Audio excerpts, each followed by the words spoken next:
Hello guys, welcome to the session. Guys, आज का जो हमारा सेशन है हम कंटिन्यू करेंगे जहां हमने लास्ट लेक्चर तक कवर किया था। गाइज, एक बार आपको ओवरव्यू दे देता हूं कि यहां तक हमने क्या क्या किया है। आपको पता होगा गाइज, हमने स्टार्ट किया था सबसे पहले कि ये जो बिजनेस फाइनेंस होता है ये क्या होता है। गाइज यार, ये जो रिवीजन होता है ना, ये जो 5-5 मिनट का एक बार स्नैपशॉट होता है, ये बहुत जरूरी होता है। एक तो आज का लेक्चर कनेक्ट हो जाता है, नंबर 2 आपका पुराना वाला पार्ट रिवाइज होता है और आपकी मेमोरी में और बेटर तरीके से वो सेव हो जाता है।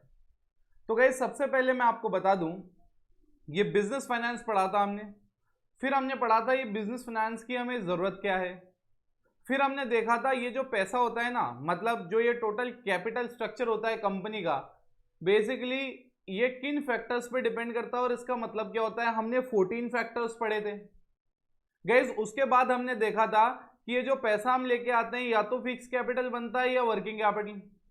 फिर हमने देखा था कि ऑर्गेनाइजेशन को फिक्स कैपिटल कम चाहिए या ज्यादा चाहिए, ये हम कैसे डिसाइड कर सकते हैं, कौन से फैक्टर्स पे डिपेंड करता है गाइस। उसके बाद हमने देखा था, याद है, ये जो कैपिटल बजटिंग डिसीजन है, ये जो लॉन्ग टर्म डिसीजन है या फिक्स कैपिटल के जो डिसीजन हैं वो कैसे बिजनेस को हैम्पर करते हैं। याद है, 4 पॉइंट देखे थे।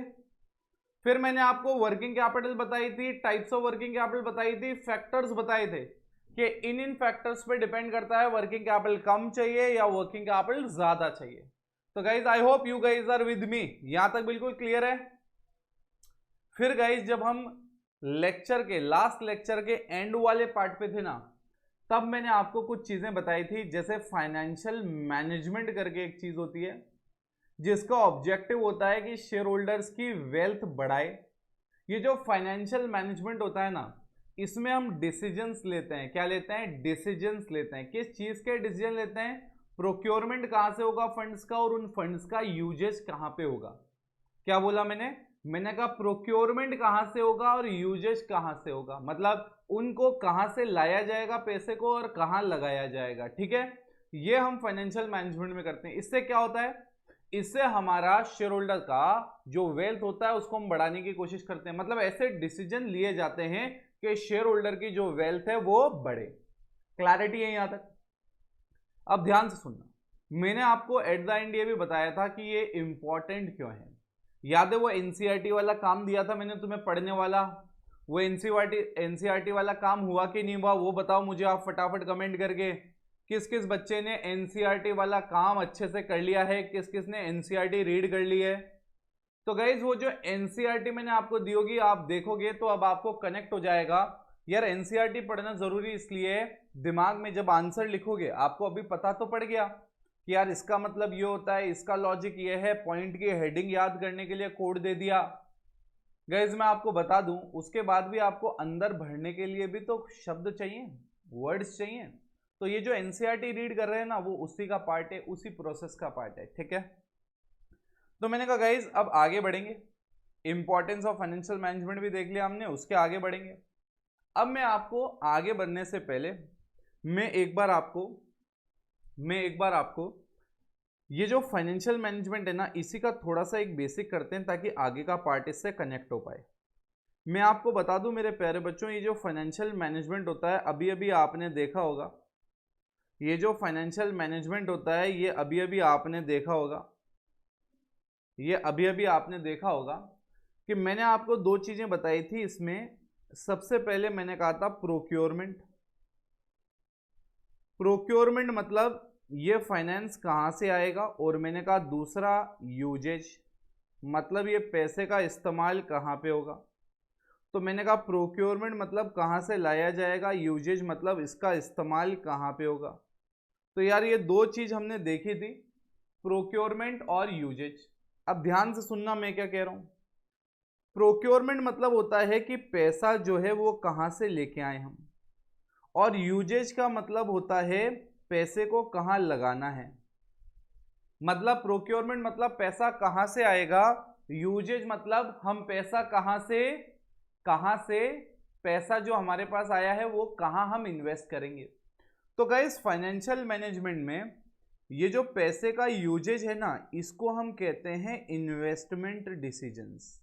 हम क्या कह सकते हैं इसको, कि ये जो यूजेस से रिलेटेड डिसीजंस होते हैं, कि यार आपको पैसा जो आपके पास पड़ा है यहां इन्वेस्ट करना चाहिए, वहां इन्वेस्ट करना चाहिए।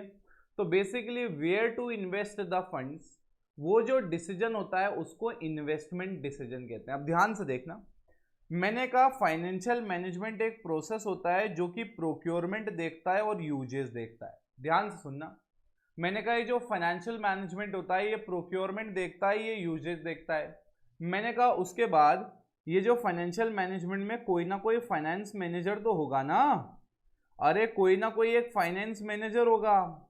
ये जो फाइनेंस मैनेजर होगा ये कोई ना कोई डिसीजन लेगा। तो मैंने कहा ये जो डिसीजन लेगा ना, ये जो डिसीजन लेगा ना उसको हम कहते हैं इन्वेस्टमेंट डिसीजन। क्या कहते हैं? Investment decision. एक बोला मैंने कहा प्रोक्योरमेंट, पैसा कहां से आएगा? तो मैंने कहा यार पैसा हो सकता है कि हम हमारे इंटरनल रिसोर्सेज से ले लें। इंटरनल रिसोर्स क्या होता है? मतलब खुद ही का रिसोर्स। मतलब मैं बात कर रहा हूं हमारे रिटेन्ड अर्निंग्स की। किसकी बात कर रहा हूं मैं? रिटेन्ड अर्निंग्स से। ध्यान से कनेक्ट करना बेटा, कनेक्ट करते हुए चलना। मैंने कहा इंटरनल रिसोर्स मतलब रिटेन्ड अर्निंग्स। रिटेन अर्निंग समझते हो? मतलब आपकी कंपनी ने पैसा कमाया। ध्यान से सुनना बेटा, मैंने कहा आपकी कंपनी ने पैसा कमाया 100 रुपए।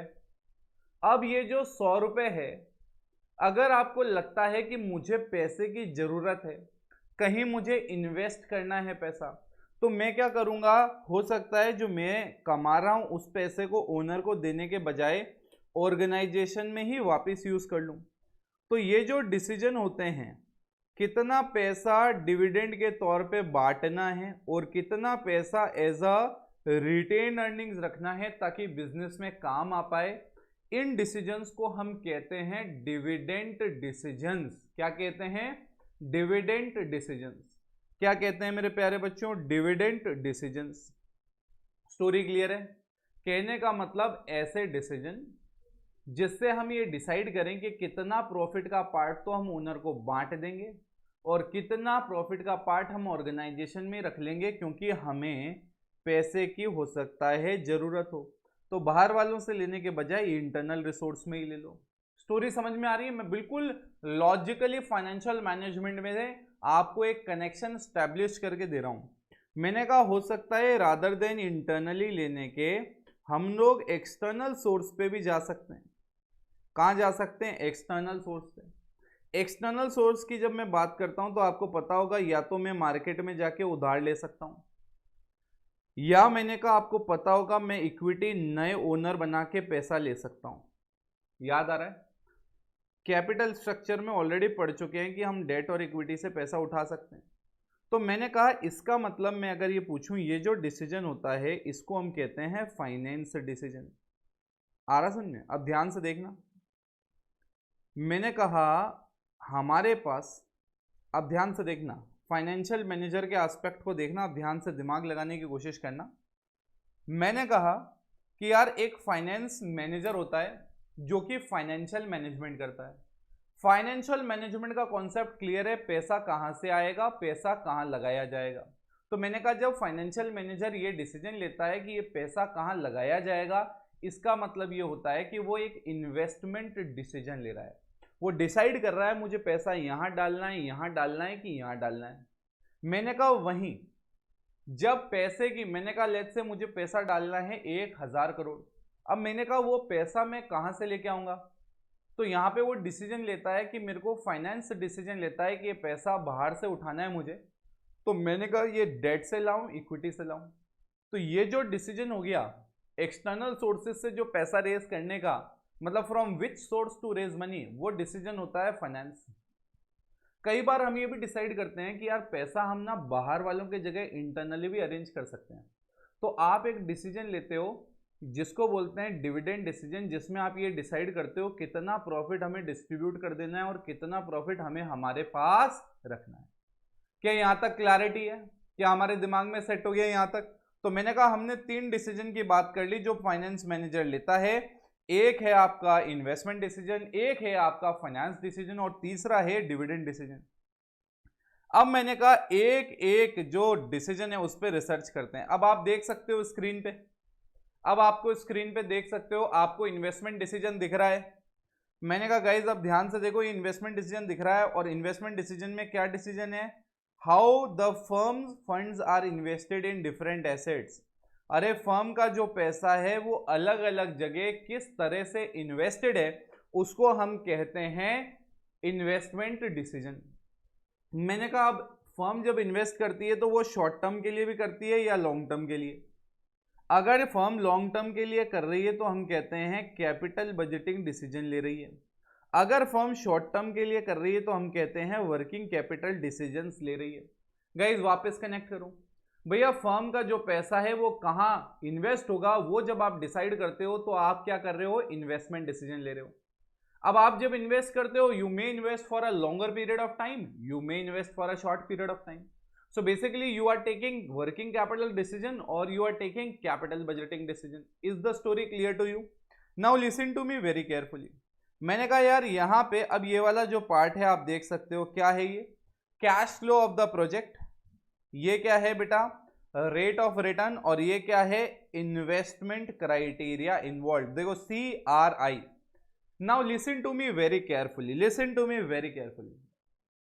यार आपके पास ना अलग अलग प्रोजेक्ट्स हैं जहां आप पैसा डाल सकते हो। लेट्स से मेरे पास पैसा पड़ा है, अब मेरे को ये सोचने का है कि यार ये जो पैसा है ना, where I should invest. Where I should invest का मतलब मुझे ये पैसा ना ए प्रोजेक्ट में डालना चाहिए कि बी प्रोजेक्ट में डालना चाहिए। तो होता क्या है, cash flow of the project देखूंगा मैं कि भैया ये ए में पैसा डालता हूं तो मुझे टोटल कैश फ्लो कितना मिल रहा है 100। मैं बी में पैसा डालता हूं तो मेरे को कैश फ्लो कितना मिल रहा है 90। तो बेसिकली मैं ये चेक करूंगा कि मुझे कौन सा वाला प्रोजेक्ट ज्यादा कैश फ्लो दे रहा है, और जनरली जो कैश फ्लो ज्यादा देता है मुझे वो वाला प्रोजेक्ट मैं सेलेक्ट कर लेता हूं। ठीक है, तो बेसिकली क्या होता है, जब आप ये डिसाइड कर रहे होते हो वेयर टू इन्वेस्ट, तो आप सबसे पहला एक क्राइटेरिया, गाइज मैं जब वापस कहता हूं, जब हम फैक्टर की बात करते हैं पहले आपको ये समझ में आना चाहिए कि यहाँ फैक्टर में क्या है।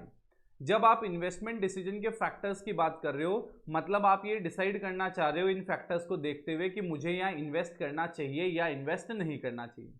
तो जब आप इन्वेस्ट करने का डिसीजन लोगे तो आप सबसे पहले जिस भी प्रोजेक्ट में पैसा डालना चाह रहे हो, आप वहां के कैश फ्लो को देखोगे कि यार इस प्रोजेक्ट में पैसा डालने से मेरे पास कैश फ्लो जनरेट होगा या मेरे पास कैश फ्लो जनरेट नहीं होगा।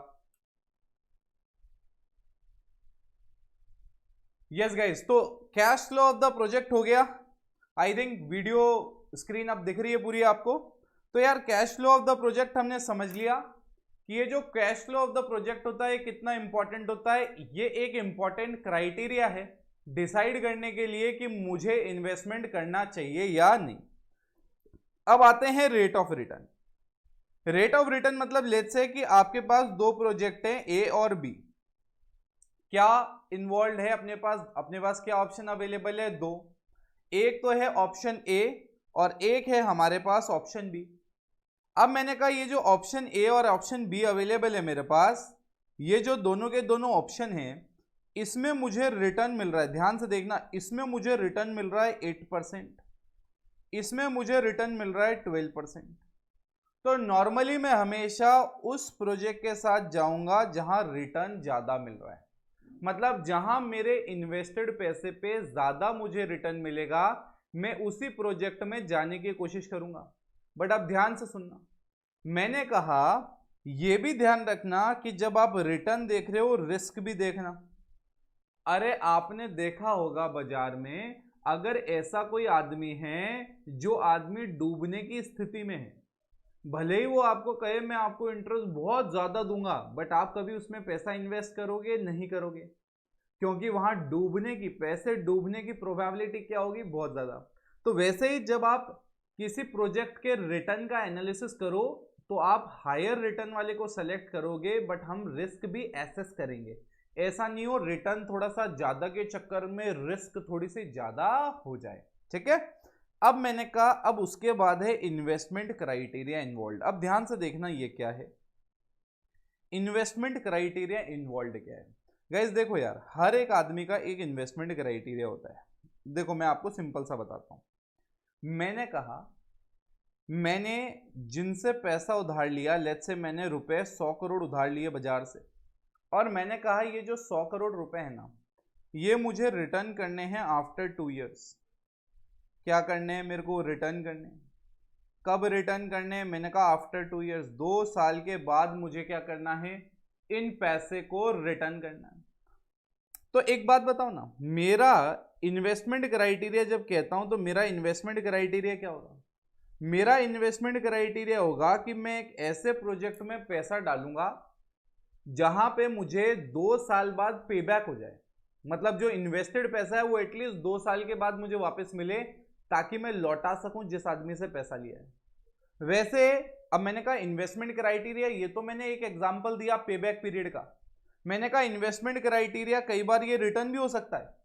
मतलब हो सकता है मैंने मार्केट में बाजार से जो पैसा उठाया है वो 10% रेट पे उठाया है, तो अब मैं जब भी इन्वेस्टमेंट सोचूंगा करने का, मैं कोशिश करूंगा 10% से ज्यादा रिटर्न मिले। कितना मिले? 10% से मुझे ज्यादा रिटर्न मिले। Now listen to me very very very carefully my dear friends. मैं जब इन्वेस्टमेंट क्राइटेरिया वर्ड यूज करता हूं, मतलब हर एक आदमी का अपना एक क्राइटेरिया हो सकता है। तो इसमें ऐसा कुछ नहीं है कि क्राइटेरिया का मतलब ये नहीं। जो इन्वेस्टर है, जो कंपनी है, उसका कोई ना कोई क्राइटेरिया हो सकता है कि इतने साल बाद पैसा चाहिए, कम से कम इतना रिटर्न तो चाहिए ही चाहिए। तो मैंने कहा यार ये सब चीजें आपको ध्यान रखनी होती है। कई बार ये भी एक क्राइटेरिया होता है कि यार मैं जब इन्वेस्ट कर रहा हूं, जैसे आज मैंने, लेट्स से अपन एफडी में पैसा डालते हैं, तो आज मैंने पैसा डाला तो एफडी में 7 साल बाद मुझे पैसा मिलेगा। तो कई लोगों का क्राइटेरिया ये होता है कि यार हमें ना हर साल इतना कैश फ्लो तो चाहिए ही चाहिए। मतलब क्योंकि हो सकता है मुझे आउटसाइड पार्टीज को पेमेंट करना हो, तो मैं कहूँ यार 1 करोड़ रुपया तो कैश में आना ही चाहिए। अब एफडी में डाल दोगे तो 7 साल बाद मिलेगा, हर साल तो मिलेगा नहीं। तो आपका एक क्राइटेरिया ये भी हो सकता है कि इसमें से इतना सालाना कैश फ्लो आता रहे। तो गाइज मैंने आपको ये वाला पॉइंट क्लियर कर दिया। अब मैंने कहा अब आप कोड देखो यहाँ पे, अब आप कोड देखो यहाँ पे। मैंने कहा अब यहाँ पे आप कोड देखो, क्या था कोड? क्या था अपना कोड? क्या था? एक सेकंड, फाइल ओपन हो जाएगा गाइज एक बात बताओ, अभी तक अपना कोड क्या था? मैंने क्या कहा था? पूरे चैप्टर का एक ही थीम से बताऊंगा, ऐसा कि दिमाग में सेट हो जाएगा।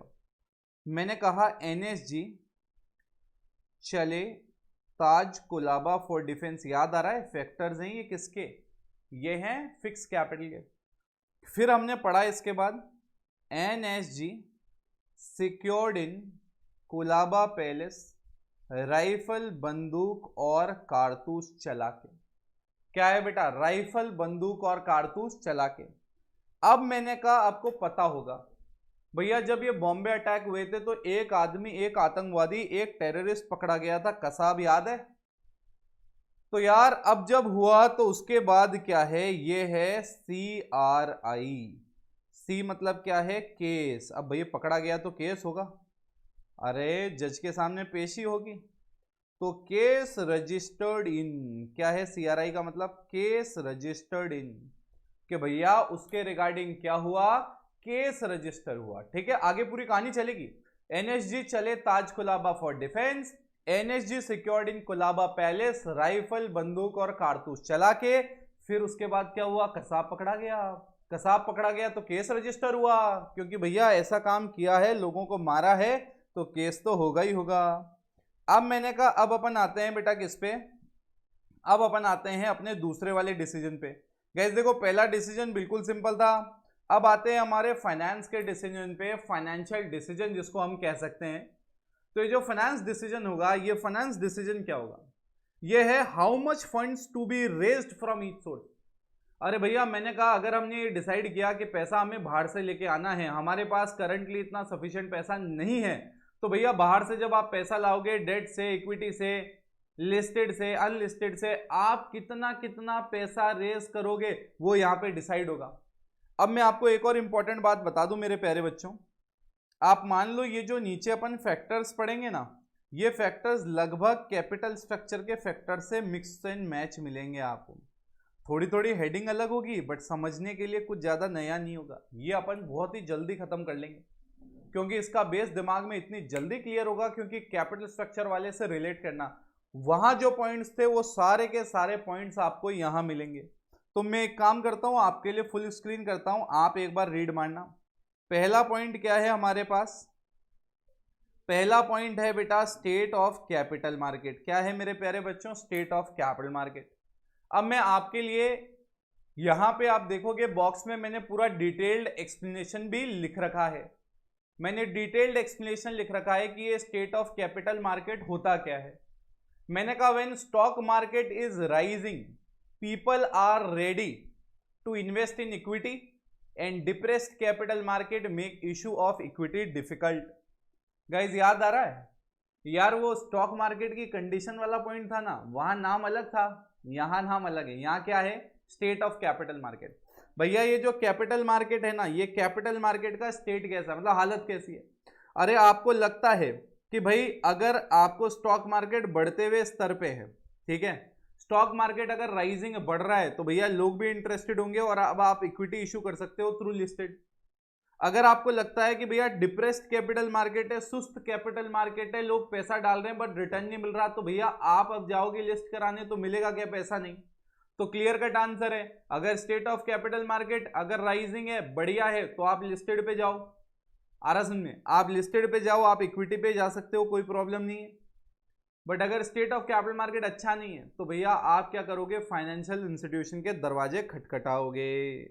क्लियर है? मैंने क्या कहा, ये वाले बहुत इजी होंगे क्योंकि ये वहां से कनेक्ट हो जाएगा। याद करो वहां पे कंट्रोल कंसिडरेशन पड़ा था। अरे मैंने कहा जब आप चाहते हो, याद है वो मैंने कहा था मेरा इंस्टीट्यूट है, मैंने कहा था मेरे इंस्टीट्यूट में मैं क्या करता हूं कि बच्चों को बैच खत्म होने के बाद खाना पीना करते हैं हम लोग। अब मैंने कहा यार मैंने किसी एक और बंदे को ले लिया और पार्टनर बना लिया। अब भैया मैं तो चाहता हूं कि मैं यहाँ पे बच्चों के साथ सेलिब्रेट करूं, और वो बंदा कहता भैया ऐसा नहीं, पैसा लगेगा इसमें, तो ऐसा अपने को नहीं करने का। तो मैंने कहा देखो अगर मैं चाहता हूं कंट्रोल मेरे पास ही रहे, मतलब कोई और आदमी आके उंगली ना करे व्यापार कैसे करना है, बिजनेस कैसे करना है, तो भैया उस केस में मेरे को क्या करना पड़ेगा? डेट इशू करना पड़ेगा।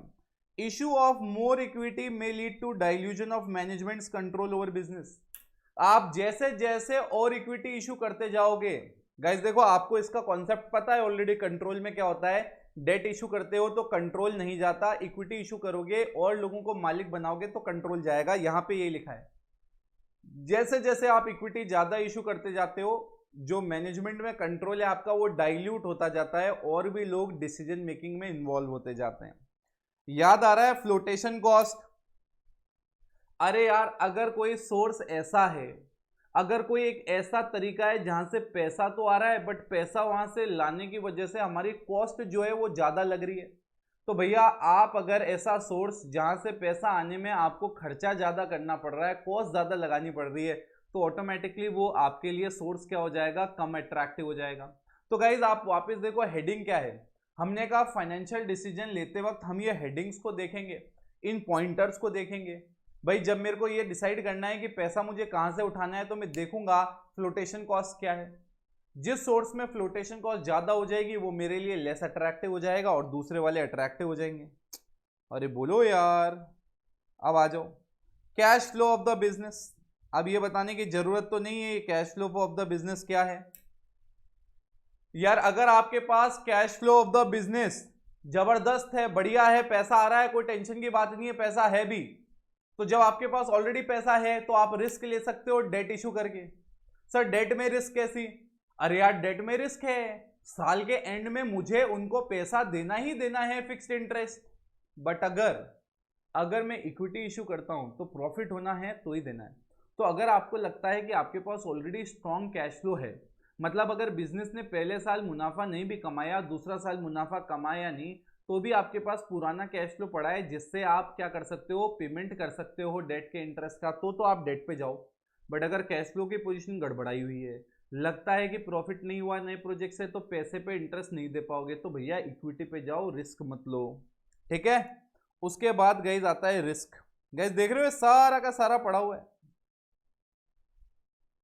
अब देखो रिस्क, भैया ऐसा सोर्स सेलेक्ट करना जहां पे रिस्क क्या हो? कम। याद है कैपिटल स्ट्रक्चर जब पढ़ रहे थे तो हमने अलग अलग पढ़ा था, cost of debt and cost of equity. तो बेसिकली क्या है, आपको लगता है कि जिस पर्टिकुलर सोर्स में आपकी जो रिस्क है, कॉस्ट है, वो कम आ रही है, आप उस तरफ जाओगे। वहां अलग अलग पॉइंट था, यहाँ रिस्क के साथ एक दे दिया। अब मैंने कहा अगला पॉइंट ये जो है ये देखना हमारे लिए बहुत जरूरी है, level of fixed operating cost. क्या है बेटा? Level of fixed operating cost. अरे भैया आपको देखना पड़ेगा कि आपकी अभी ऑपरेटिंग कॉस्ट का मतलब होता है आपके व्यापार करने में जो पैसा लग रहा है। सो अगर आप करंटली आज की डेट में बिजनेस कर रहे हो और आपकी ऑलरेडी कॉस्ट बहुत ज्यादा है, क्या बोला मैंने? ऑलरेडी कॉस्ट क्या है? बहुत ज्यादा है। तो भैया अगर ऑलरेडी कॉस्ट बहुत ज्यादा है फिक्स्ड, जो आपको देनी है, अगर आप डेट इशू करोगे तो फिक्स कॉस्ट और बढ़ जाएगी। तो भैया ऐसा काम नहीं करना। अगर आपकी ऑपरेटिंग कॉस्ट अभी कम है तो ठीक है, फिर भी आप डेट इशू कर सकते हो। ठीक है, अब देखो यहाँ पे, if the firm has high fixed operating cost then they should go for equity as it will not increase the fix cost. अरे तुम्हारी अगर फिक्स कॉस्ट ऑलरेडी हाई है अभी, तो भैया वापस डेट इशू करके और मत बढ़ाओ, आप इक्विटी पे चले जाओ। बट फिक्स्ड ऑपरेटिंग कॉस्ट अगर आपकी कम है तो ठीक है, अब आप डेट इशू कर सकते हो, क्योंकि ऑलरेडी अभी फिक्स कॉस्ट आपकी ज्यादा नहीं है। मैंने कहा उसके बाद बोलो, उसके बाद आ जाते हैं कॉस्ट। यार हम वो सोर्स सेलेक्ट करेंगे। देखो ऊपर हम वापस रिस्क में पढ़ के आए थे, देखा रिस्क में हमने कहा भैया हम वो सोर्स सेलेक्ट करेंगे जहां रिस्क क्या होगी? कम। और रिस्क में कॉस्ट एक बहुत इंपॉर्टेंट फैक्टर होता है। वैसे ही यहाँ पे, अब यहाँ पे स्पेसिफिक कॉस्ट नाम से फिर दिया हुआ है और यहाँ पे रिस्क से कंपेयर कर दिया, source which is cheap considering the risk. अरे भैया हम ऐसा सोर्स सेलेक्ट करेंगे, जहां पे हमारी कॉस्ट क्या हो बेटा? सबसे कम हो। अब ये देखो ज्यादा दिमाग नहीं लगा रहा हूं इन पॉइंटर्स में मैं, क्योंकि ऑलरेडी मैं ये डिटेल में तुम्हें पढ़ा के यहां तक पहुंचा के लाया हूं। तो मैंने कहा यहां पे मैं डायरेक्ट कोड पे आऊंगा, क्योंकि समझा हुआ हम ना डिटेल में इतना है कि अपने दिमाग में सेट हो जाएगा। अब देखो यहां पे मैंने कहा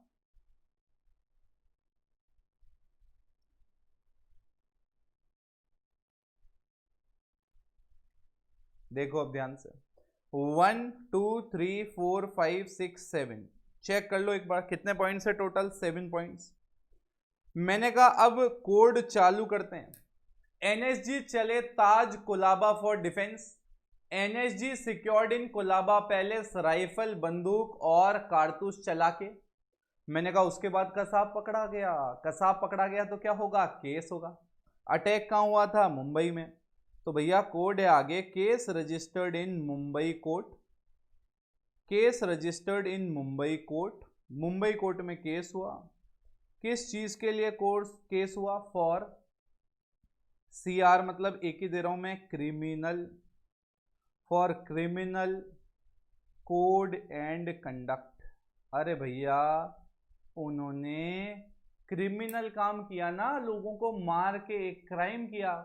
तो भैया क्राइम किया तो मुंबई कोर्ट में क्या हुआ? केस रजिस्टर हुआ। फटाफट एक बार कोड देखो यहां तक, 2 मिनट में मन में रिवाइज कर लो यार, 2 मिनट में मन में रिवाइज कर लो कि यार सर ने क्या क्या पढ़ाया, सर ने कैसे कैसे पढ़ाया।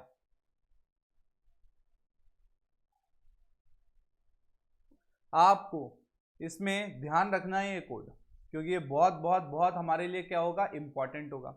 तो गाइज अब हम देखो कहां से आए थे, याद है? यहां पे हमने कहा फाइनेंशियल मैनेजमेंट में फाइनेंशियल मैनेजमेंट करते वक्त 3 इंपॉर्टेंट डिसीजन लेता है। पैसा कहां डालूं, पैसा कैसे रेस करूं, कौन से सोर्स से रेस करूं। तो ये 2 डिसीजन ले चुके हैं। अब है तीसरा, जो प्रॉफिट हो रहा है उसमें से कितना बांटा जाए और कितना खुद के पास रखा जाए। गाइज इस कोड को याद आपको करना है। जैसे आप देखो एम मतलब market, state of capital market, याद आ रहा है? ऐसे करके आपको एक एक को कनेक्ट आपको करना है, क्योंकि ये वाला पार्ट ना कैपिटल स्ट्रक्चर में कर रखा है, तो मैं ज्यादा इस पे आपके साथ रिसर्च नहीं कर रहा हूं। ठीक है, अब मैंने कहा अब अपन आते हैं डिविडेंड डिसीजन पे। डिविडेंड डिसीजन मतलब क्या होता है? यहां पे मैं क्या डिसाइड करता हूं, how much money out of profit should be distributed as dividend, how how much profit should be distributed as dividend, मतलब जो हमने प्रॉफिट कमाया, लेट्स से आपने कमाया 100 रुपए, तो इस 100 रुपए में से कितना प्रॉफिट मैं बांट दूं। ये जो प्रॉफिट मैं बांटता हूं इसको डिविडेंड कहते हैं। आई होप आपको पता होगा, नहीं पता था तो अभी मैंने बता दिया। अब मैंने कहा इस 100 रुपए में से अब जो ये 60 रुपए हमने बांटे नहीं, हमारे पास रख लिए, इसको हम कहते हैं रिटेन्ड अर्निंग्स। क्या कहते हैं मेरे प्यारे बच्चों? Retained earnings. मतलब अर्निंग का वो पार्ट जो हमने डिस्ट्रीब्यूट नहीं किया एज अ डिविडेंड, वो रिटेन्ड अर्निंग्स हो गया। तो डिविडेंड डिसीजन में हम ये डिसाइड करते हैं कितना हमें बांटना है पैसा ओनर्स में और कितना नहीं बांटना है। ठीक है, एक एक करके हम डिसाइड करते हैं। अब सबसे पहला है अमाउंट ऑफ अर्निंग्स। यार आपने ना डिसाइड, अब ध्यान से देखना, मैंने यहाँ 2 कॉलम बनाए, प्रॉफिट बांटना या प्रॉफिट नहीं बांटना। तो अर्निंग्स को देखते हुए आप कैसे डिसाइड करोगे कि बांटना है कि नहीं बांटना। मैंने कहा ध्यान से देखो, अमाउंट ऑफ अर्निंग्स, आपने पैसा कमाया 10 रुपए, अब आप चाहते हो कि 100 रुपए डिविडेंड बांट दिया जाए।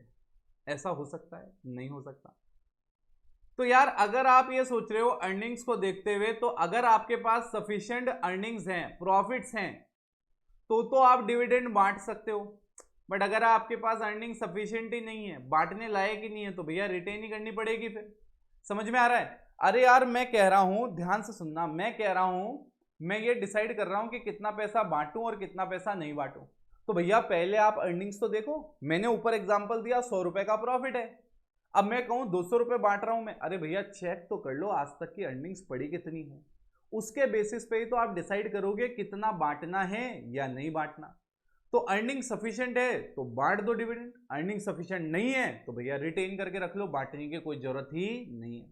मैंने कहा इसके बाद अगर मैं आगे बढ़ूं तो अगला पॉइंट क्या है मेरे प्यारे बच्चों? अगला पॉइंट क्या है?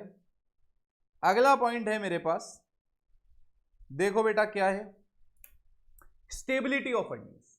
ध्यान से देखना, अब ये बड़ा इंपॉर्टेंट पॉइंट है। मैंने कहा आपके पास ना 100 रुपए थे, ठीक है, अब ध्यान से देखना, ईयर 1 में और ईयर 2 दूसरा। मैंने कहा आपने 100 के 100 रुपए बांट दिए, आपके पास 100 रुपए थे, आपने 100 के 100 ही बांट दिए। अब आपके पास कितने रह गए? 0। अब भैया अगले साल 20 रुपए का लॉस हो गया, अब आपके पास तो पैसे है ही नहीं। समझने की कोशिश करना, मतलब इसका क्या है, एक ईयर मैंने प्रॉफिट कमाया, दूसरे साल मैंने प्रॉफिट नहीं कमाया, तीसरे साल हो सकता है फिर ना कमाऊं, चौथे साल फिर मैं कमा लूं। तो यार जब आपको पता ही नहीं है, आज आपने 100 रुपए कमाए हैं, अगले साल वो 100 रुपए आप कमा पाओगे या नहीं कमा पाओगे। मतलब मैं बात करना चाह रहा हूं स्टेबिलिटी ऑफ अर्निंग्स की, कि आपने जो अभी अर्निंग्स कमा रहे हो ये स्टेबल है क्या? अगले साल भी कमाओगे, उसके अगले साल फिर कमाओगे, उसके अगले साल फिर कमाओगे। कहने का मतलब है ये अर्निंग्स आप कंटिन्यूअस कंसिस्टेंट बेसिस पे कमा पाओगे। अगर कमा पाओगे तो आज बांट दो प्रॉफिट, बट आपको लगता है कि यार आज कमाया है कल कमाऊं ना कमाऊं, तो भैया मत बांटो, क्योंकि कल को अगले साल आपको लॉस हो गया, जैसे कि इस केस में हुआ। अब आपको पैसे की जरूरत पड़ी तो क्या फिर 20 रुपए लेने कटोरा लेके जाओगे क्या? नहीं यार, फिर जाके उनको कहोगे थोड़ी वापस दे दो। अरे यार कंपनी जब वापस मार्केट से पैसा लेती है तो आपको पता है ना, फ्लोटेशन कॉस्ट भी लगती है, आपको पता है एक प्रोसीजर भी लंबा चौड़ा होता है। तो यार कंपनी को पहले से ही प्लान करके रखना पड़ेगा कि मेरी अगर स्टेबिलिटी ऑफ अर्निंग्स है तो मैं डिविडेंड बांट दूं। जैसे आप देखो यहाँ स्टेबल अर्निंग्स है तो डिविडेंड बांट दूं, बट अगर मुझे अनस्टेबल लग रहा है मेरी अर्निंग्स, तो भैया रख लो, कल को अगले साल लॉस हो और मेरे काम आ जाए। तो मैंने कहा अर्निंग्स के रिगार्डिंग मैंने 2 पॉइंट बता दिए। कितने पॉइंट बता दिए? 2। एक तो अर्निंग्स का अमाउंट कितना है, क्योंकि अमाउंट आपको देखना पड़ेगा डिविडेंड डिसाइड करते हुए कितना बांटना है। मान लो आपके पास अमाउंट है, अब चेक करो वो अमाउंट आप स्टेबल तरीके से अर्न कर रहे हो क्या, क्योंकि आज बांट दोगे बाद में जरूरत पड़ी तो क्या करोगे। तो अमाउंट ऑफ अर्निंग्स और स्टेबिलिटी ऑफ अर्निंग्स आपको देखना पड़ेगा। अब आते हैं स्टेबिलिटी ऑफ डिविडेंड। अब ध्यान से देखना मैं क्या बोल रहा हूं। यार देखो ना, ये जो डिविडेंड का डिसीजन है, कंपनी सिर्फ ये नहीं सोचती कि मुझे पैसे की कितनी जरूरत है, कंपनी ये भी सोचती है कि शेयर होल्डर क्या सोच रहा है। भाई जो मालिक है उसने कंपनी में पैसा लगाया है, तो आपको उसकी इच्छा का भी ध्यान रखना पड़ेगा। ध्यान से देखना मैं क्या बोल रहा हूं। Company generally follows a policy of stabilising dividend per share if small और टेम्पररी चेंज इन अर्निंग। अब कंपनी क्या करती है तुम्हें पता है? कंपनी क्या करती है, जैसे मैं तुम्हें दिखाता हूं भी। कंपनी क्या करती है, कोड के लिए थोड़ी सी जगह छोड़ देता हूं। मैंने कहा कंपनी क्या करती है, कंपनी ने लेट्स से ईयर 1 में अगर अपने प्रॉफिट्स का, ध्यान से देखना, अपने प्रॉफिट्स का 10% डिविडेंड बांटा, कंपनी ने ईयर 2 में भी 10% बांटा। अब ध्यान से देखना मैं क्या कह रहा हूं, ईयर 2 में भी कितना बांटा, 10%। तो अब अगर आप इस कंपनी में शेयर होल्डर होते तो आप ईयर 3 में क्या सोचते कि यार कंपनी हमें 10% तो देगी देगी। अरे यार एग्जाम्पल लो ना, तुम पहली क्लास में आए तो भैया तुम घर पे बिल्कुल टीवी भी चला के, लैपटॉप ऑन करके आप बिल्कुल लेक्चर देख रहे हो, और साथ में मैंने कहा यार जो जो बच्चा देख रहा है ना लेक्चर, उसके घर पे आपने स्विगी जोमेटो से क्या किया, बर्गर पिज्जा भी ऑर्डर कर दिया। अब यार मैंने पहली क्लास में ऑर्डर किया बर्गर पिज्जा, तुमने खाया, मजा आ गया, मैंने पढ़ाया भी। दूसरी क्लास में फिर खाया, फिर मजा आ गया। अब तीसरी क्लास में तो तुम दिन में मम्मी को कह दो कि आज खाने की जरूरत नहीं है, शाम को क्लास है, सब आएगा खाना पीना। अब एक बात बताओ, अब तीसरी क्लास में मैं तुम्हारे को नहीं भेजूं, भले ही क्लास में बहुत अच्छी ले रहा हूं, बट तुम्हारे अंदर एक डिससेटिस्फैक्शन जनरेट हो जाएगा कि यार हमें तो ये भी मिलना था, नॉर्मली ये भी मिल रहा था, बट ये मिल नहीं रहा है अभी। तो कहने का मतलब है वैसे ही शेयर होल्डर की हालत होती है। अगर ईयर 1 में प्रॉफिट का 10% मिला, ईयर 2 में मिला, तो ईयर 3 में भी उसकी एक्सपेक्टेशन रहेगी ना। तो जनरली कंपनी क्या करती है पता है तुम्हें, एक स्टेबल, क्या बोला, एक स्टेबल डिविडेंड पॉलिसी फॉलो करती है कि भैया जनरली हम ये स्टेबल डिविडेंड पॉलिसी फॉलो करते हैं। अब जैसे मैंने अभी यहाँ पे बताया, स्टेबल पॉलिसी में एक प्रॉफिट का परसेंटेज भी हो सकता है, कई बार स्टेबल पॉलिसी में एक अमाउंट पर शेयर भी हो सकता है, अलग अलग तरीके से, कि हर शेयर पे हम इतना इतना डिविडेंड हर साल देंगे। तो जब तक कि कंपनी की अर्निंग्स में कोई बहुत ज़्यादा बड़ा चेंज नहीं होता, कंपनी कोशिश करती है कि वो एक स्टेबल डिविडेंड पॉलिसी की फॉर्मूला फॉलो करे ताकि शेयर होल्डर क्या रहे, सेटिस्फाइड रहे।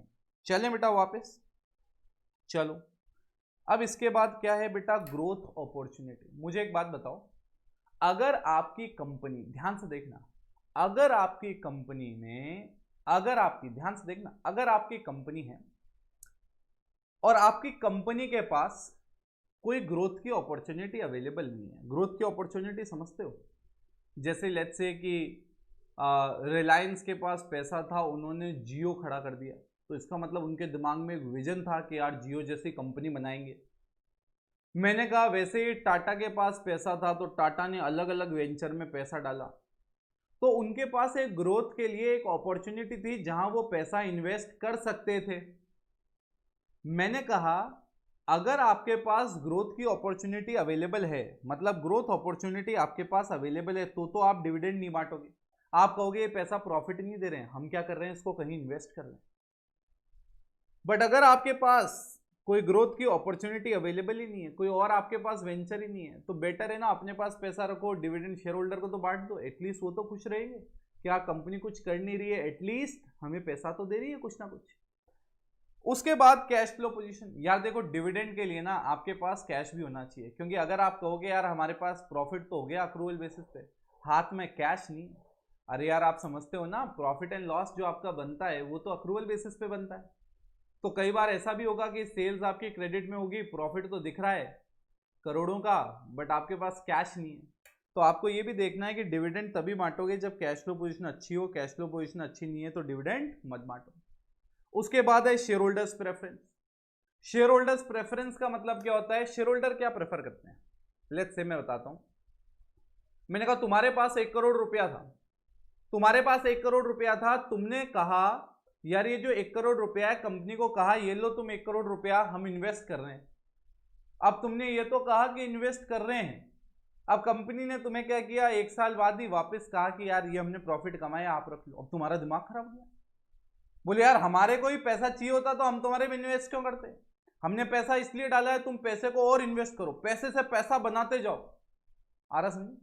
तो कई बार जो शेयर होल्डर होते हैं ना वो प्रेफर नहीं करते कि डिविडेंड मिले, तो आप क्या करो, शेयर होल्डर की प्रेफरेंस चेक करो, if they prefer as a source of regular income तो बांटो, इफ दे डोंट प्रेफर, उनको पसंद नहीं आता है कि आप डिविडेंड बांट रहे हो तो भैया मत बांटो।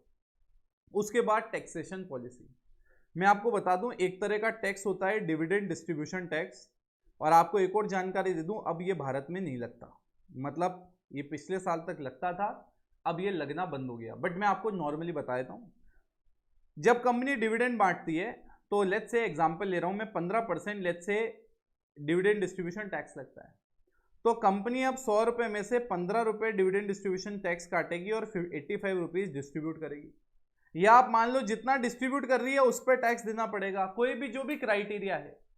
अब अगर एक ऐसी कंट्री है जहां डिविडेंड डिस्ट्रीब्यूशन टैक्स बहुत ज्यादा है, मतलब 50% है, तो भैया डिविडेंड डिस्ट्रीब्यूशन टैक्स अगर बहुत ज्यादा हाई है तो क्यों बांट रहे हो? अरे ओनर का पैसा कंपनी में पड़ा, ओनर का पैसा उसके पास पड़ा, बट आप अगर ये प्रोसेस ट्रांसफर करोगे ना तो 50% आपको टैक्स देना पड़ेगा। तो अगर हाई डिविडेंड डिस्ट्रीब्यूशन टैक्स है, हाई डिविडेंड डिस्ट्रीब्यूशन टैक्स है, तो मेरे प्यारे बच्चों उस केस में आप डिविडेंड नहीं बांटोगे। अगर लो डिविडेंड डिस्ट्रीब्यूशन टैक्स है तो आप क्या करोगे? बांट दोगे। ठीक है, क्या करोगे? बांट दोगे। मैंने कहा बढ़ते हैं आगे की तरफ।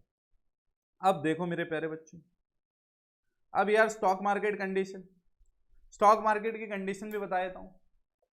स्टॉक मार्केट में वो जो लोग हैं ना, कौन से वाले लोग? स्टॉक मार्केट में जो शेयर होल्डर है, भाई पैसा डालते हैं लोग, इन्वेस्टर होते हैं। तो भाई स्टॉक मार्केट में कैसा समझा जाता है? जैसा मैंने भी आपको बताया, अगर एक कंपनी डिविडेंड बांट रही है तो नॉर्मली हमें मानते हैं कि उसके पास ग्रोथ अपॉर्चुनिटी कम है। तो अगर मार्केट में ऐसी खबर आ गई कि तुम डिविडेंड बांट रहे हो, तुम्हारे पास ग्रोथ अपॉर्चुनिटी कम है, तो मुझे एक बात बताना, ऐसा भी हो सकता है मार्केट में लोग तुम्हारे शेयर बेचने लग जाए और प्राइस नीचे टैंक हो जाए। तो इसका मतलब स्टॉक मार्केट में अगर डिविडेंड डिस्ट्रीब्यूशन को इतना गलत माना जाता है तो मत बांटना, शेयर प्राइसेस क्या होंगी? जमीन पे आ जाएंगी। बट मैंने कहा स्टॉक मार्केट में इसको पॉजिटिव भी ले सकते हैं। स्टॉक मार्केट ऐसे भी सोच सकता है, देखो यार कंपनी ना बिजनेस भी आगे बढ़ा रही है, प्लस साथ में एक रेगुलर इनकम भी दिए जा रही है, किसको? शेयर होल्डर्स को। तो आप जब डिविडेंड बांटना है कि नहीं बांटना है डिसाइड कर रहे हो, तो ये भी देखो स्टॉक मार्केट क्या कर रहा है। इफ टेकन एज गुड तो बांटो, if not taken as good, बुरी खबर माना जाता है इसको, तो मत बांटो। ठीक है, अगला access to capital market. Capital market मतलब जब आपको लॉन्ग टर्म के लिए पैसे की जरूरत होती है तो आप जिस बाजार में जाके ये पैसा लेके आते हो उसको कैपिटल मार्केट कहते हैं, जो अगले चैप्टर में फाइनेंशियल मार्केट में अपन पढ़ेंगे। तो भैया अगर आप कैपिटल मार्केट में आसानी से जाके पैसा लेके आ सकते हो, मतलब एक इजी एक्सेस है, तो भैया बिल्कुल सही है, आप डिविडेंड बांट दो, क्योंकि बाद में पैसे की जरूरत पड़ेगी फिर लेके आ जाना। बट आपको लगता है लो एक्सेस है, बहुत ज्यादा कॉस्ट लगती है, बहुत ज्यादा रूल्स है, रेगुलेशन है, तो भैया मत बांटो, बाद में जरूरत पड़ी तो फिर कहाँ लेके घूमोगे कटोरा वापस पैसा लेने को। ठीक है, तो मैंने कहा ये हो गया। अब है लीगल कॉन्स्टेंट। लीगल मतलब कानून। कानून में dividend distribution law, dividend distribution rules करके एक रूल्स है जो कंपनीज एक्ट में। तो जब भी आप डिविडेंड बांटते हो तो कौन से प्रॉफिट में से या कौन कौन से प्रॉफिट में से इसको बांट सकते हो, तो ये कंपनीज एक्ट में पूरा का पूरा लिखा हुआ है। तो इसका मतलब जब आप ये डिसाइड कर रहे हो कि मुझे डिविडेंड बांटना है तो आप इस रूल्स को फॉलो करोगे। तो डिविडेंड बांटते वक्त आपको लीगल कांस्टेंट भी चेक करना पड़ेगा कि हम कोई कानून का कोई प्रोविजन तोड़ तो नहीं रहे। अब आखिरी है कॉन्ट्रैक्चुअल कांस्टेंट। कौन सा constant? Contractual constant. Contractual constant का मतलब ये होता है, कई बार जब हम मार्केट में उधार लेने जाते हैं, डेट लेने जाते हैं, तो जो आदमी हमें पैसा देता है वो कई बार ऐसी कंडीशन डाल देता है कि भाई जब तक मेरा पैसा लौटा नहीं दो तुम डिविडेंड मत बांटना। तो अगर आप डिविडेंड बांटने का सोच रहे हो तो आप देखो कि कंपनी ने कोई ऐसे कॉन्ट्रैक्चुअल ऑब्लिगेशन तो नहीं करी हुई है लोन एग्रीमेंट्स में जिसको आप डिविडेंड बांट के वॉयलेट कर रहे हो। क्लियर है बेटा फंडा? देखो यार 11 पॉइंट है इसमें, तो इसलिए मैंने इसमें कोड नहीं रखा है तुम्हारे लिए। क्या नहीं रखा है बेटा? कोड नहीं रखा है इसमें। अब एक बार फटाफट ये पॉइंट्स मैं आपको दिखा रहा हूं, एक बार देख लो। और 11 पॉइंट मेरी गारंटी है, देखो एग्जाम में मैक्सिमम कितना आएगा? 6 आएगा इसमें से। तो मेरी गारंटी है कि आपको इसमें से 6 पॉइंट अपने आप याद रहेंगे। इसके लिए कोई कोड बनाने की कोशिश ही मत करना यार।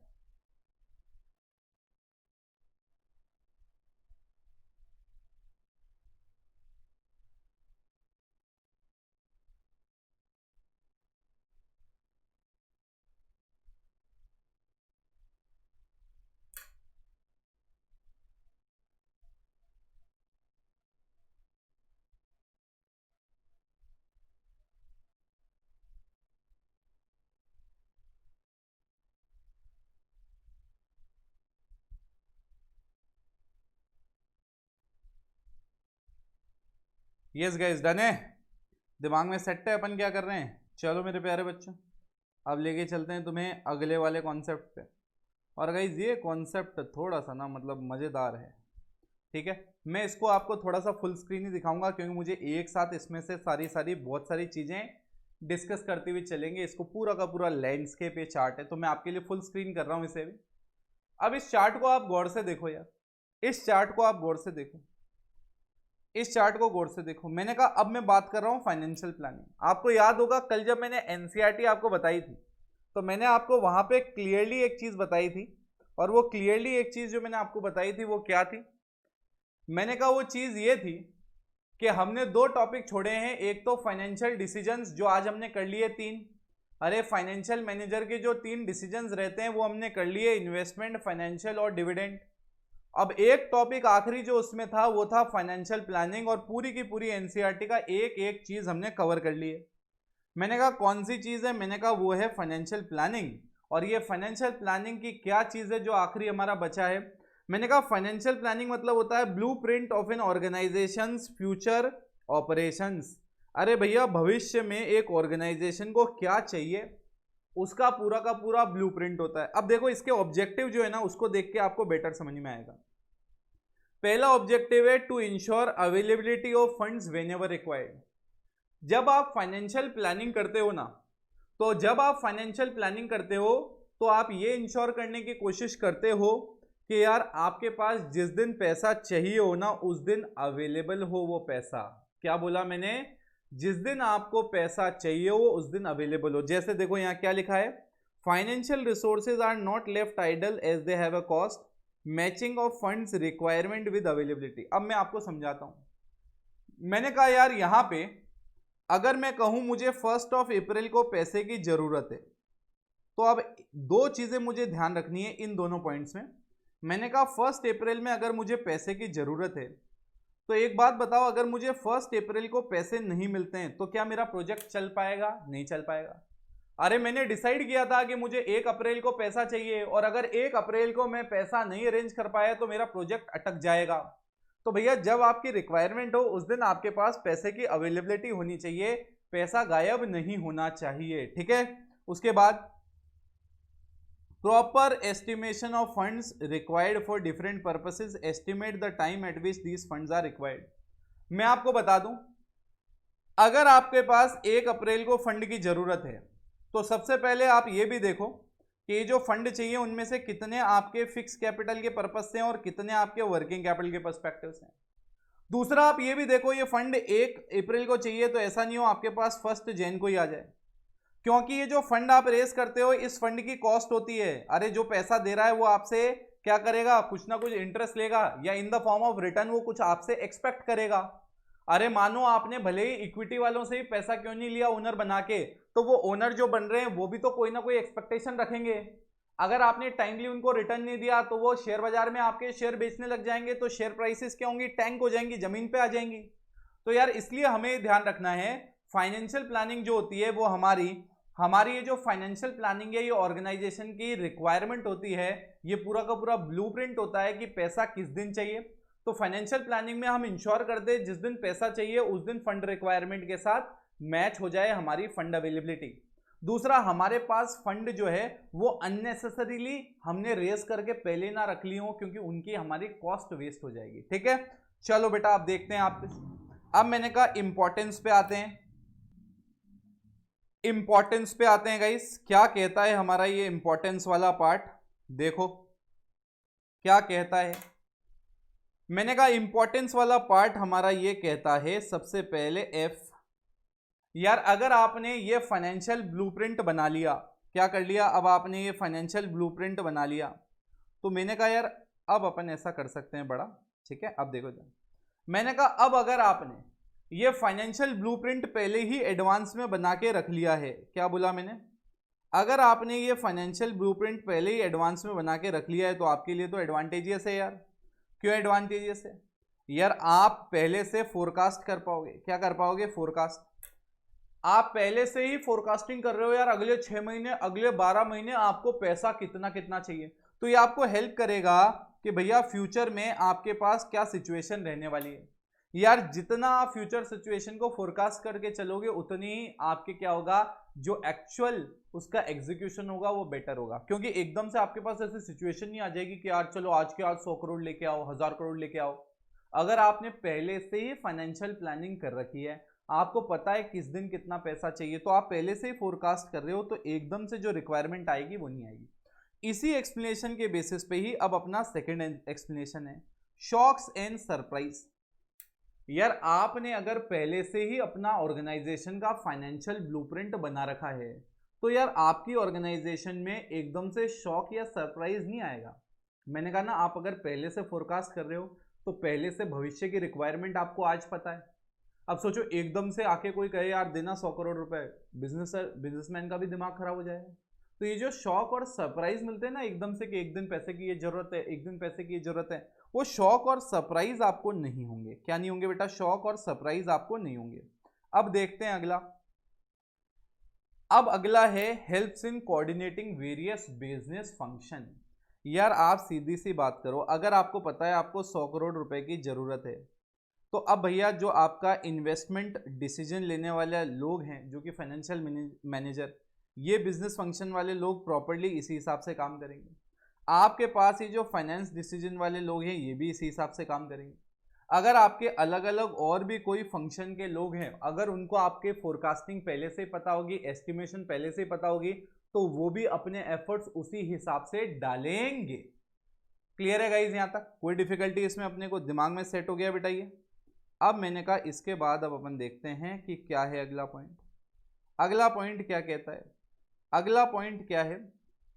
Bye spelling out the detailed objective for various segment it makes evaluation of actual performance easier. तो ये जो ई है इसका मतलब है इवैल्यूएशन। अरे यार आपने अगर पहले ही से ही एस्टिमेट कर रखा था इस दिन मेरे पास 100 करोड़ रुपए होने चाहिए, अब अगर आपके पास 80 करोड़ रुपीज ही जनरेट होते हैं, तो आप इवैल्यूएट कर सकते हो कि भैया मेरे पास 20 करोड़ कम आए, इस दिन को इतना आ जाना चाहिए था। तो जब आप ऐसा फाइनेंशियल ब्लूप्रिंट बना के रखते हो आपकी ऑर्गेनाइजेशन के रिक्वायरमेंट का, तो इवैल्यूएट करना, मेजर करना आसान हो जाता है कि भैया हम सही कर रहे हैं कि बुरा कर रहे हैं, अच्छा कर रहे हैं कि गलत कर रहे हैं। तो ये इवैल्यूएशन, मेजरमेंट जो होता है वो बड़ा आसान हो जाता है। अब अगला क्या है बेटा? अगला है एल, दैट इज लिंक। ये आपके आज को कल से लिंक करता है। यार आज अगर आप सोच रहे हो भविष्य में क्या रिक्वायरमेंट होगी, तो you are linking your present situation with future. तो आपने कहा फ्यूचर में 100 करोड़ रुपए की आवश्यकता है, आज कितने हैं? सिर्फ 10 करोड़। तो अब आप लिंक करोगे कि कैसे मैं ये 10 करोड़ में 90 करोड़ ऐड करूं, ताकि मेरे पास इस दिन फ्यूचर में कितने हो? 100 करोड़। मैं आपको ये भी बता दूं, ये आपके इन्वेस्टमेंट और फाइनेंशियल डिसीजन में लिंक एस्टैब्लिश करता है। क्योंकि आपको अगर इन्वेस्ट करना है 100 करोड़, तो भैया फाइनेंस को भी पता पड़ेगा अरेंजमेंट कितने का करना है, 100 करोड़। तो ये जो आपके फाइनेंशियल डिसीजंस होते हैं, जो आपके इन्वेस्टमेंट डिसीजंस होते हैं, इसको भी ये क्या करता है बेटा? लिंक करता है। मुझे एक बात बताओ, दिमाग में सेट हो गया ये जो मैंने अभी बताया आपको? दिमाग में सेट हो गया ये क्या है जो मैंने बताया आपको? कोड बताता हूं मैं आपको, कोड बताता हूं मैं आपको, देखो इसको। तो गाइज यहां तक क्लियर हो गया, यहां तक दिमाग में सेट हो गया, देख लिया आपने ये। तो मैंने कहा गाइज अब अपन इसमें क्या करेंगे, अब अपन क्या करेंगे, इस कोड को कंप्लीट करेंगे। क्या था बेटा अपना कोड यार? एनएसजी चले Taj Colaba for defence, NSG secured in Colaba palace, rifle बंदूक और कारतूस चला के फिर कसाब को पकड़ा, तो case registered in Mumbai court for criminal code and conduct. अब उसके बाद भैया एक बात बताओ, जब ऐसा जबरदस्त कोर्ट में केस होगा कसाब जैसे आदमी के लिए, टेररिस्ट के लिए, जिसने इतने लोगों को बहुत ही बेकार दरिंदगी से मार डाला, तो बताओ सुप्रीम कोर्ट में जब ये केस चलेगा तो सुप्रीम कोर्ट वाले उसको ऐसे ही जाने देंगे? सवाल ही नहीं उठता, बैंड बजा देंगे। तो अगला बस यही है, एससी सुप्रीम कोर्ट। क्या बोला बेटा? सुप्रीम कोर्ट वाले, सुप्रीम कोर्ट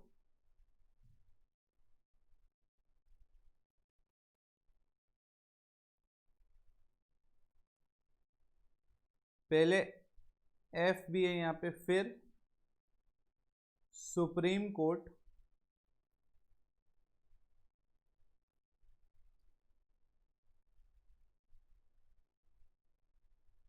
फिर सुप्रीम कोर्ट ये F1 अपन ने, ये W जो है ये शायद अपन ने डिस्कस नहीं किया ना। Detailed plan of action prepared under financial planning reduces waste duplication. यार ये मैं सोचूं एक पॉइंट कुछ रह गया, तो मैंने कहा यार जब आप ये फाइनेंशियल प्लानिंग करते हो ना, तो ये जो वेस्ट होता है, जो डुप्लीकेशन और ये वाली जो टाइप एक्टिविटी होती है, आपने प्लान नहीं किया तो हो सकता है अलग अलग डिपार्टमेंट के लोग ही वो काम कर रहे हो एक ही जैसा। तो जब आप पहले से प्लान करते हो ना, तो आप ये जो वेस्ट या ये जो डुप्लीकेशन होता है ना, ये रह जाता है। आप देखो कोड की इंपॉर्टेंस, मैंने ये पढ़ाया और अब जब कोड लिख रहा था तो मुझे याद आया यार यहाँ पे एक W भी है, पर मेरे को अभी याद नहीं आया कि मैंने ये एक्सप्लेन किया। तो समझ में आ गया कि हमने जब उसको स्क्रॉल कर रहे थे तो वो W रह गया। तो मैंने कहा फिर सुप्रीम कोर्ट वाले ऐसे, मतलब बहुत ही भयंकर तरीके से बैंड बजा देंगे, फांसी हो गई थी इसको। फिर सुप्रीम कोर्ट वाले ऐसे ले लेंगे।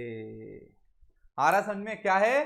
फिर सुप्रीम कोर्ट वाले ऐसे ले लेंगे, क्या बैंड बजा देंगे। जान ले ली थी इस वाले केस में तो, ठीक है। तो मैंने कहा कोड पूरा कंप्लीट हो गया। गाइज यहाँ पे एक एक आप प्लीज मुझे फटाफट फटाफट बताते जाओ। ये जो एफ है इसका मतलब क्या है? फोरकास्ट। क्या है? फोरकास्ट। एस मतलब सरप्राइज और शॉक्स अवॉइड करने के काम आता है फाइनेंशियल प्लानिंग। सी मतलब क्या है? कोऑर्डिनेशन, वेरियस बिजनेस फंक्शन में कोऑर्डिनेशन।